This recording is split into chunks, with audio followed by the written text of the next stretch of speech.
E hoje a gente vai falar no nosso projeto sobre a parte do muro. Para esse projeto foi pensado um muro de pedra. A particularidade desse muro é que ele se divide em duas partes, né? Para facilitar a montagem e desmontagem dele.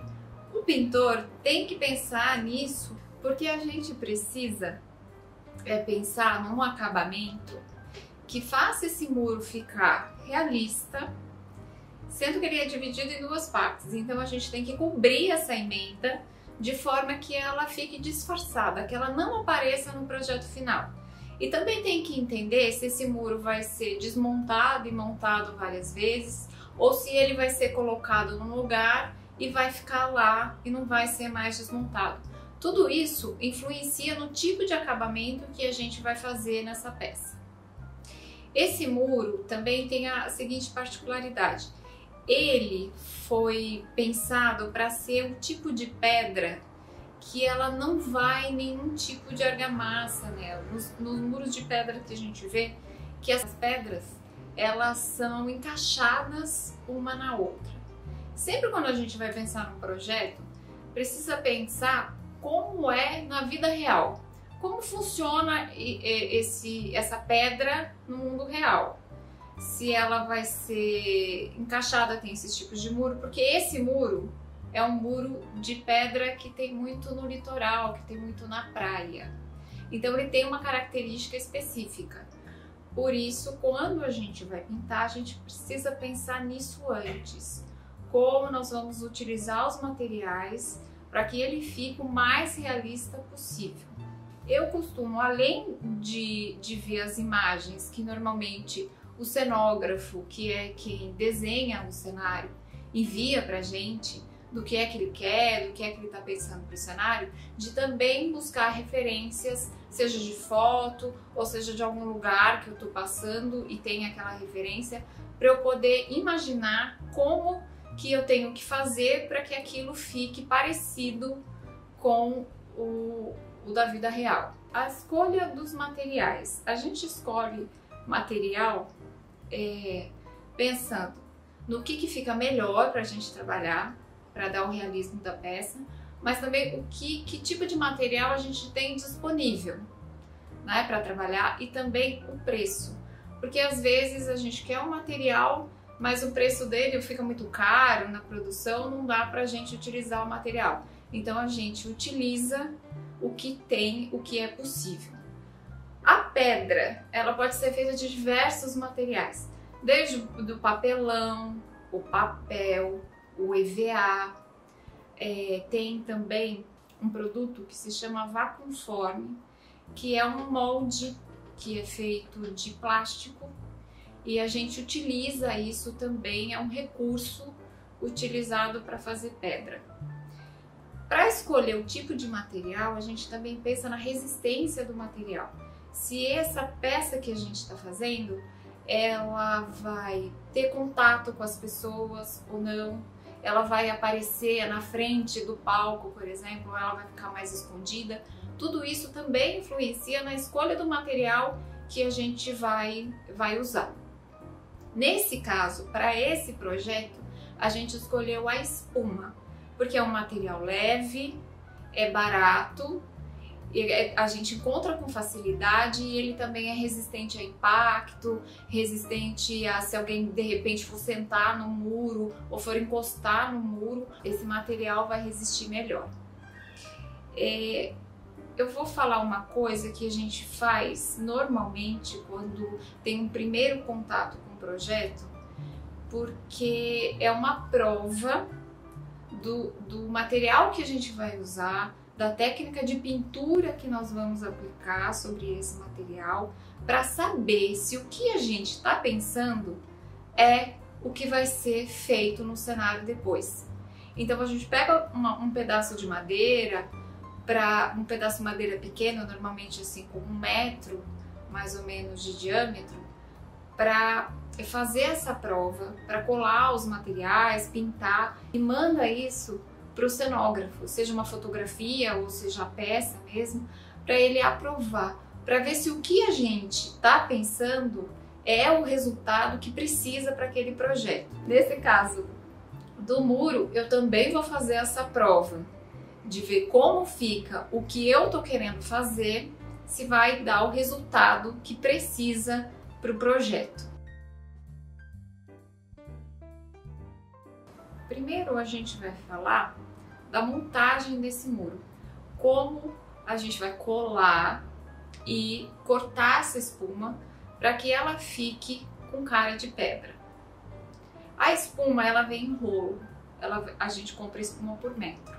Então eu preferi nesse método que a gente vai fazer, que eu vou mostrar para vocês, a espuma rasgada. Por quê? Porque rasgada ela dá aparência melhor de pedra do que se eu fosse, por exemplo, cortar ela na tesoura ou no estilete.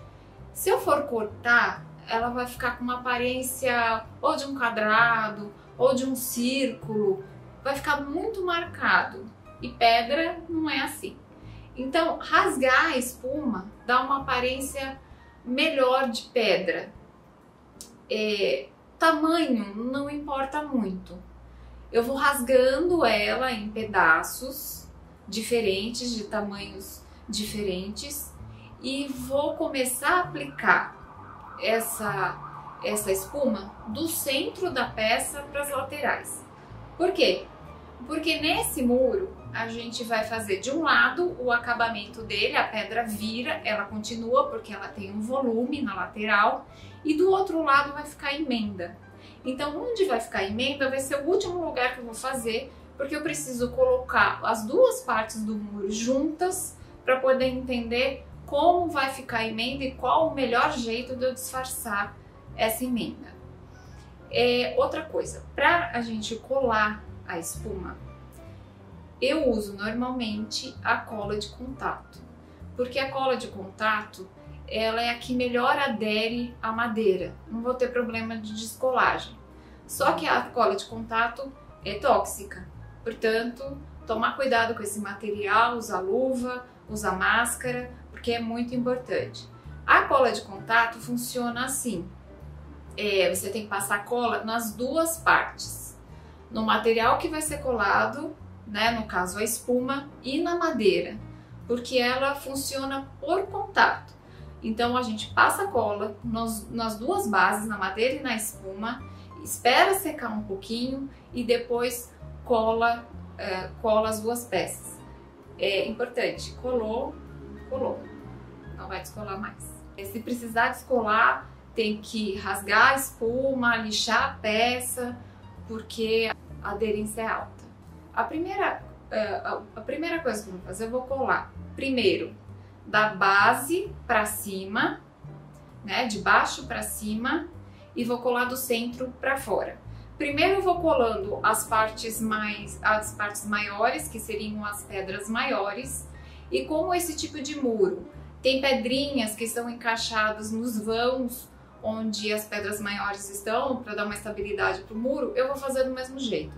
Eu vou colando os pedaços maiores e os pedaços menores de espuma, eu vou rasgando pequenininho e vou colando nesses espaços até que fique de uma maneira que eu olhando me convença que isso é uma pedra. Outra coisa, esse muro, a parte de cima do muro, eu achei interessante colocar pedaços menores de espuma, porque aparecem pedras menorzinhas e dá um acabamento mais delicado para a peça. Mas isso também é o olhar de cada um. Agora nós vamos falar sobre a aplicação de uma textura que dá a aparência, mais uma aparência de pedra, porque a espuma, ela tem uma aparência porosa de pedra, mas não fica assim com cara de pedra. Então essa textura, eu aplico ela para fazer pedra, para fazer tijolo, para fazer cimento, para fazer parede de casa. Eu utilizo ela para bastante tipos diferentes de acabamento, porque essa textura dá um acabamento mais rústico para a peça. A textura que eu uso e que é bem legal de usar é a textura que já vem pronta, que é a textura de parede de casa, que é a textura também o pessoal fala grafiato, só que o grafiato ele tem uma gramatura de areia, tem umas pedrinhas de areia no meio que não é legal. A gente vai trabalhar com a textura lisa, porque ela seca mais rápido e ela não descola da peça, ela tem uma aderência bem boa.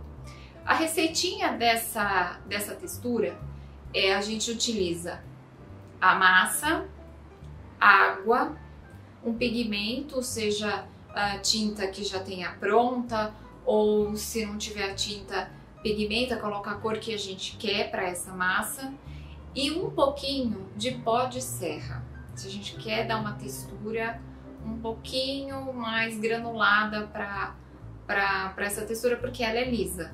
Se eu quero um pouquinho a mais, como a pedra, que a pedra ela não é lisa, a pedra ela tem uma porosidade, então eu acrescento um pouquinho de pó de serra. Nesse caso do muro eu vou acrescentar só um pouquinho mesmo, porque como ela vai ter contato com pessoas, se eu colocar demais, ela pode ficar parecendo uma lixa, e aí não vai ser legal. A paleta de cores que eu escolhi para as pedras são essas 5 cores que vocês estão vendo aí. São cores bem quentes e que lembram cor de terra. Vamos começar o processo de pintura do muro. Primeiro, eu vou colocar os tons de base que eu quero nas pedras do muro. A paleta de cores vocês já viram. O que eu vou fazer é passar cada cor diferente em uma pedra, com um pincel também diferente, porque nesse primeiro processo eu não quero que as cores se misturem. Eu quero que cada pedra tenha uma cor individual das outras que estão em volta dela, porque se eu pintar todo o fundo de uma cor só, vai parecer que o muro não é feito de pedaços de pedra, mas sim que ele é feito de um bloco único de pedra que vai ficar tudo de uma cor só, e isso eu não quero. Então, eu vou pegando uma cor por vez e colocando elas nas pedras que eu quero. Eu posso também, durante esse processo, ir mesclando um pouquinho de cor, então eu já começo a colocar um pouco de cores claras, um pouquinho de um outro tom junto na pedra, quando eu quero que a pedra fique um pouco mesclada com outra cor. E também já dou uns respingos de cor, porque isso ajuda a dar mais textura para a pedra, a criar uma camada de cor no fundo, porque a gente vai vir com outras camadas de cor. Mas nesse primeiro momento, eu vou colocando as cores com mais cuidado, né? Clareio um pouco mais aonde eu quero, em alguns outros lugares escureço um pouquinho mais, e assim essa pedra ela já vai ganhando um fundo um pouco colorido, mas ainda com uma cor predominante, por exemplo, uma pedra amarela, uma pedra marrom, uma pedra com tom mais claro, um tom branco, ou esse beijinho claro que eu fiz. Cada cor vai ganhando um tom predominante diferente. Agora, nós vamos para a segunda etapa do processo. Depois que a primeira camada ela já está seca, eu vou colocar um pouquinho mais de cor nas pedras. Eu começo respingando mais um pouco, porque se eu não fizer isso, se eu só colocar tinta, se eu só ir passando a tinta, vai ficar tudo uma cor só, um pouco sem graça. Eu uso também o borrifador, quando eu quero que o pingo de tinta, ele não fique parecendo um pingo de tinta, mas que as cores abram, né? Porque quando a gente coloca água, eu diluo essa tinta e não fica uma mancha concentrada, ela fica uma mancha um pouco mais aberta, um pouco mais natural. Detalhe é que eu estou usando as tintas bem grossas, porque eu não quero que a tinta se espalhe demais. Eu quero que apareça a textura que eu coloquei no fundo. Então, eu vou colocando, eu uso essa tinta mais grossa. Sempre eu espero uma camada secar para começar a próxima etapa da pintura. Depois que eu já fiz os respingos, que eu acho que já tá bom, que eu não vou mais mexer na pedra, que eu acho que a textura já tá boa, eu começo a escurecer para dar profundidade para essa pedra. Como a gente falou, esse muro ele é feito de pedra por pedra. Então eu quero que apareça que essa pedra ela é separada da outra. Por isso, eu uso uma cor escura, esse é um preto, para dar destaque para isso. Eu vou colocando nas aberturas que eu deixei entre uma espuma e outra. Isso é de propósito, é para que fique mesmo aparecendo que as pedras são colocadas uma a uma. Onde está escorrendo, eu venho e borrifo água, né? Eu venho com o borrifador e jogo água para que esse efeito não apareça. Eu poderia deixar também, porque esse efeito, às vezes, ele pode ser muito bom para gente, para mostrar que a passagem do tempo. Em alguns efeitos, isso fica muito bom. Mas nesse caso do muro, eu não queria que ficasse. A última etapa de pintura do muro, a colocação do brilho. Porque depois que eu já escureci, que eu já fiz a textura das pedras, agora eu vou colocar uma tinta branca, esse beijinho que eu fiz por cima, para que a textura que ficou se destaque ainda mais. Um pouquinho de amarelo também. Se eu não gosto do efeito, eu coloco água, porque a água também ajuda a dar um efeito bem natural na pedra. Depois desse efeito, o nosso muro de pedra está pronto. Então é isso. Hoje foi a aula sobre o nosso muro de pedra. Espero que vocês tenham gostado e a gente se vê na próxima aula. Tchau!